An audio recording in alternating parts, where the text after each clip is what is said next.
April 2nd, 2022.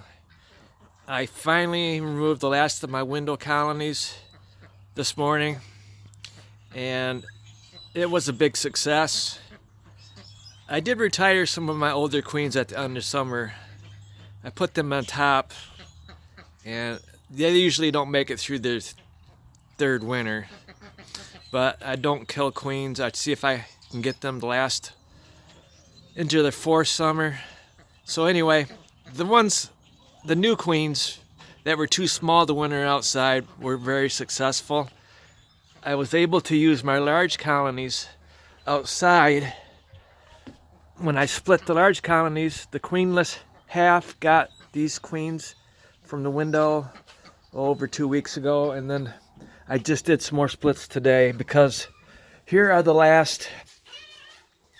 There were 6 colonies left in the window, and this is the last 6, and I'll show you.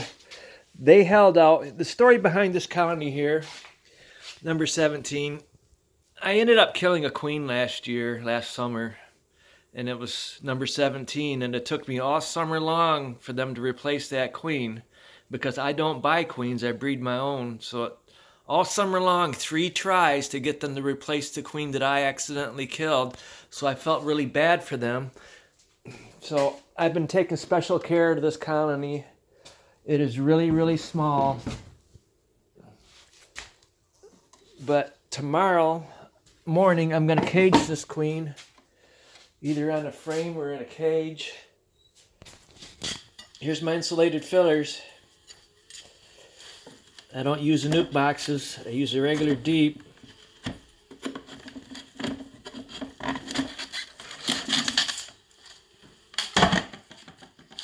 They're not large enough to be successful raising brood.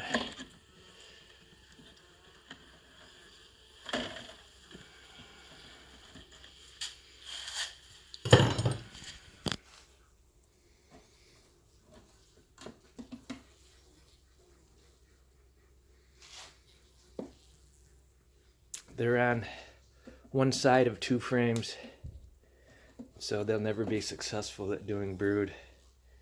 And the queen is right there. She's a queen from last summer. Like I explained, it took all summer long for them to be successful getting a virgin queen mated. So tomorrow she's going out in another colony. I'll probably use this frame here, and I'll put a frame cage over her.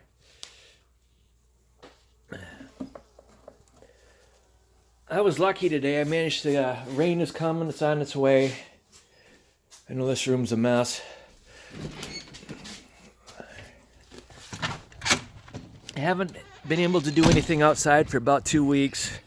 First thing I did is I checked these colonies here. These 3 here were the last 3 that I did 2 weeks ago. Gave them new queens, and I just checked to see if the queens were taken successfully, and they were. So all those queens there are laying. So then I had to go out and I split the last 4 of the very large colonies I had coming out of winter.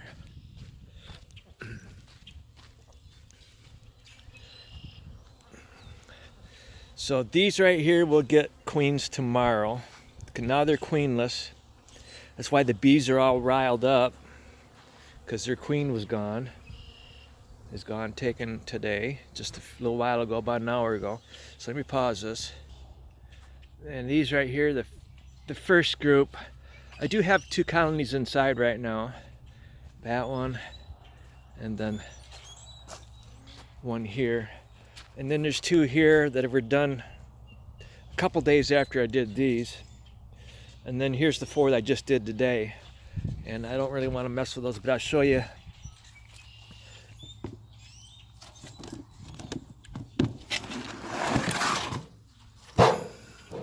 We had temperatures in the 20s overnight. See my insulated fillers? When the temperatures were in the teens, excuse me, about a week ago, I brought all of these in. If you see my videos, but then I brought them back out, and the 20s is not really scary enough for me. I left them out here, so they managed to do all right. Let me pause this again. Okay, I'm going to show you my notes. I don't keep any secrets, and everything I say is true. The first half of March was warm, and then around the middle of March it got cold after it warmed up to 70s. So here's the splits I did. 3-9. Oh, wait a minute. Right here. 3-14. These window colonies I checked on 3-9. And then I did some more 3-17. And also on the same day I split a few colonies on 3-17. We had temperatures in the 70s. And my colonies are doing some crazy things. And I ended up having some astoundings. And I found quite a few colonies I hadn't looked at in a long time, but had no queens. So here's basically what's going on. This is my notes. I didn't make this up.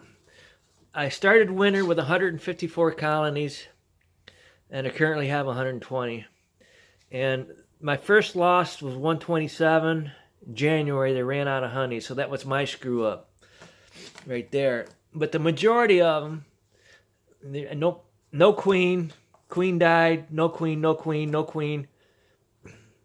No queen, no queen. No queen.